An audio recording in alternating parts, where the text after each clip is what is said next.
শতরূপে সারদা এই বই থেকে পাঠ চলছে।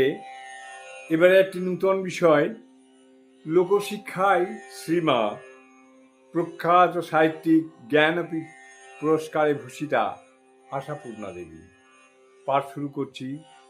প্রথমে মাকে প্রণাম জানাই। যথাগ্নে দাহিকা শক্তি রামকৃষ্ণের সমদ্বয়া সর্ববিদ্যা স্বরূপাং তাং শারদাং প্রণমাম্যহম। তার জীবনী, তার বাণী, লোকশিক্ষায় শ্রীসীমার অবদানের কথা ভাবতে গেলে প্রথমেই মনে হয় মায়ের আশ্চর্য সুন্দর জীবনখানি তো একটি সর্বজন শিক্ষণীয় অনবদ্য পাঠ গ্রন্থ।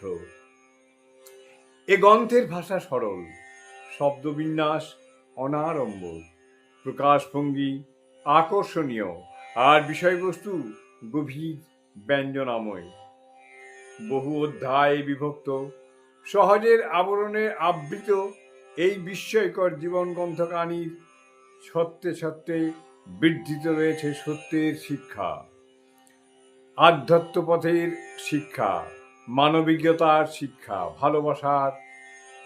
ভালোবাসার সবার শিক্ষা, উদারতার শিক্ষা, ধৈর্যের, সূর্যের, ত্যাগের, ক্ষমার, করুণার, মমতার, আত্মপ্রত্যয়ের, সর্বোপরি সকল অবস্থায় অবিচল থাকার শিক্ষা।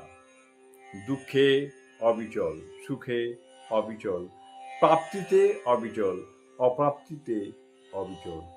জয় মা, জয় মা।